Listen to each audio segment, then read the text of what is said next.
YouTube. I trust that you're doing okay. This is the Apostle Blacksmith. I'm back with another video. We're still continuing. We're still on the subject, hearing God. And like I said to you, it's going to be a series. I don't know. In fact, I thought it was going to be maybe 2-part or 3-part, but it looks like it might actually even become a 4-part series, 6-part series. But let's go with it, because yesterday I spoke about the misconceptions concerning the voice of God. And I said to you, the voice of the Lord is not in the wind. I said to you, the voice of the Lord is not in the earthquake. I said to you, the voice of the Lord is not even in the fire. Right? If you have not watched that video from yesterday, I encourage you to watch that session, because this is part 2 of the message we did yesterday, hearing God. So on today's video, I want us to look at the 3 main ways how a seer hears from the Lord. Okay, and I'm still coming because I'm gonna talk about the 3 primarily way how God speaks, right? And I'm gonna show you that shortly. Let's go to the book of Isaiah 21. Isaiah 21, verse 1. The burden of the desert of the sea, a whirlwind in the south passed through, so it cometh from the desert, from a terrible land. Verse 2. A grievous vision is declared unto me. So I want you to pay attention to that. A grievous vision is declared unto me. That is to say, Isaiah is receiving communication from God. So the Lord is speaking to Isaiah, right?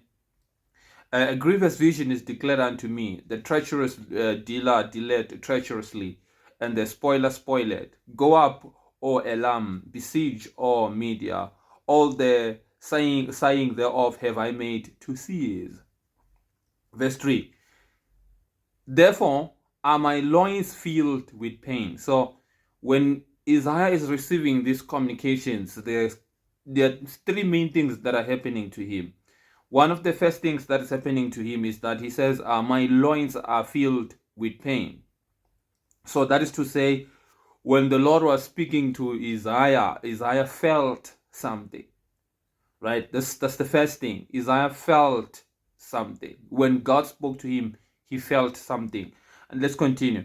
He says, pains have taken hold upon me as the pains of a woman that travaileth.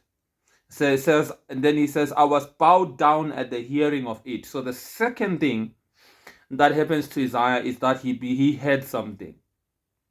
So number one, Isaiah felt something, right? He says, therefore are my loins filled with pain. Our pangs have taken hold of me as the pangs of a woman that travailed. So that's the first thing that happened to Isaiah when he received communication. He felt something. But secondly, he says, I was bowed down at the hearing of it. So number 2, Isaiah, when he received communication from the Lord, he heard something. Okay? And then he said, and I was dismayed at the seeing of it. So the third and the last thing that happened to Isaiah when he received communication from the Lord is that he saw something. So number 1, Isaiah felt something. Number 2, Isaiah heard something. Number 3, Isaiah saw something. So I'm going to talk about these 3 modes of hearing, and I'm going to start from seeing. I will come with hearing tomorrow. That's when I will make the distinction between the voice of your own heart and the voice of the Lord. I know that video has been long coming, right? So I will make the distinctions. I know I promised that video. So, but I will start down from seeing. This is what we are talking about today. The 3 ways a seer sees into in the spirit realm.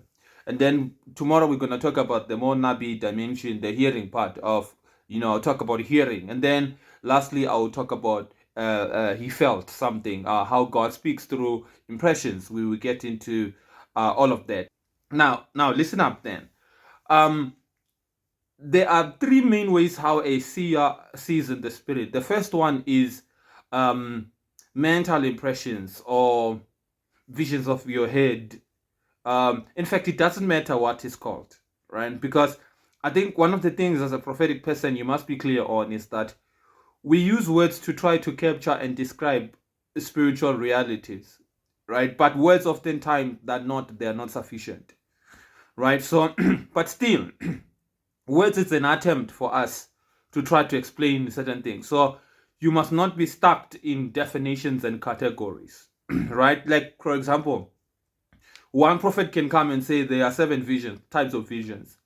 Or another prophet, the blacksmith, can come and say there are 5 types of visions. Another prophet can come and say there are 3 types of visions, right? And you might feel these people are contradicting each other, but the problem is that you are stuck in the definitions, and you fail to see that the words, they are nothing more than an attempt to try to describe certain spiritual processes and spiritual experiences, or spiritual realities, of which words are actually not enough to be able to explain those things, right?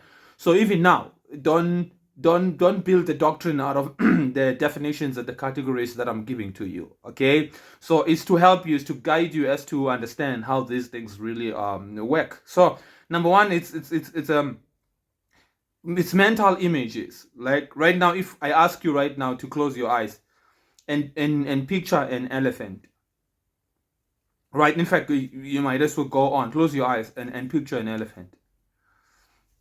Now you saw how that's okay. You saw how you saw that elephant, right? You saw a picture of an elephant inside of your mind, or your mind's eye, if you will. Right? Now, the first level of visions, they operate exactly like that. This is why they're called mental pictures, mental impressions. You understand? So, but the difference between what you've just experienced now, the elephant you have seen, and a mental picture from the Lord, is that the mental picture you just now conjured up of an elephant came from your soul realm. It came from your memory, right? It didn't come from the spirit. So, but the mental pictures now that you're getting, they're not coming from the same place where the elephant came from. The mental picture will be coming from the spirit. They will come from the spirit realm. They will come from God. So, but then in nature, they exactly look the same. It's, just as, like, for example, now if I said close your eyes and imagine, maybe picture the mall in your city, the mall of your city, you will see the mall, right? That's how also these mental pictures, they come. They actually come normally when you are praying. They come, maybe you're worshiping, but sometimes they come also you're just going about your daily job, and you're not even thinking anything spiritual in particular. The Lord can give you mental pictures, and a lot of people ignore them because they just thought, I'm just having a stray thought, or I'm just daydreaming, imagining things.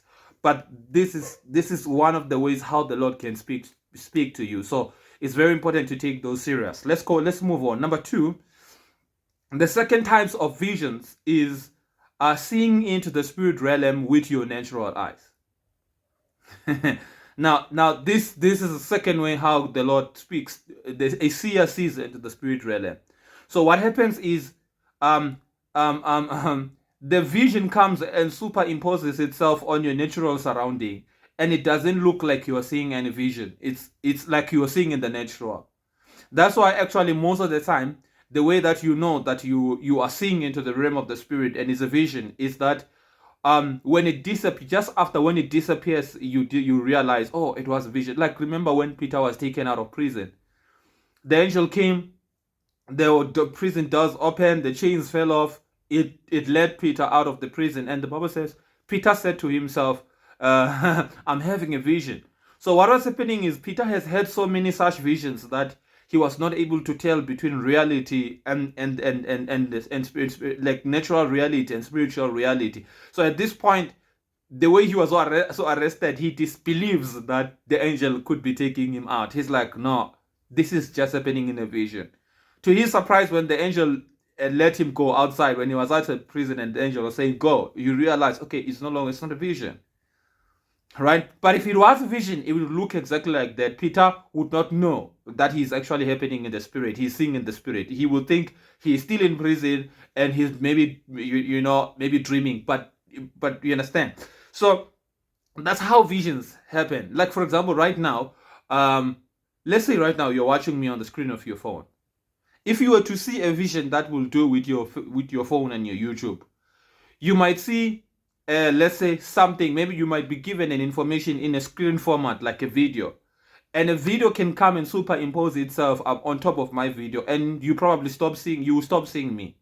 And then you will be watching something that, as far as you are concerned, you would think you are watching it on YouTube, until it disappears and you see my face again, and then you're like, okay, I just saw a vision.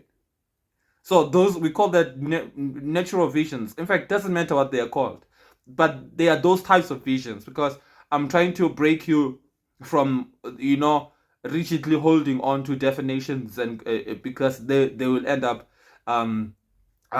locking you out of other prophetic experiences. Okay, so the last one is dreams. Is dreams, right? We have all dreamt, except the few that think they have not dreamt simply because they don't remember their dreams. No one doesn't dream. Everyone dreams, right? And this is Job 33. The Lord God has spoken once, yet twice, but men do not perceive it. He speaks in the dream he speaks in a dream. So dreams, they are another way that seers see in the spirit. One of my favorite seers, who lived in the US, his name was Bob Jones. He's late. Bob was not a vision type of a seer. He saw a lot in dreams. So Bob would see the following day. He will see the events that will unfold when he wake up in a dream, and when he wake up, his day will unfold exactly how he actually saw in his dreams. So there are seers like that. So I'm done. 3 ways a seer see in the spirit. 1 is mental pictures or in visions of your head, visions of your mind. It doesn't matter what you call it. Also 2 is seeing in the natural seeing in the spirit through your physical eyes or your natural eyes, right? You can call that open visions, right? You can call that open visions. And then dreams, of course, you see them when you are sleeping. And then, of course, I'm saying these are the 3 main ways how a seer sees into the spirit. I'm not saying they're the only ways, because we have transits and other ways, but these are the 3 ways the Lord will speak to you if you are a seer. I'm Blacksmith, and I'm going to be seeing you on part 3 of hearing God. God bless you, and shalom.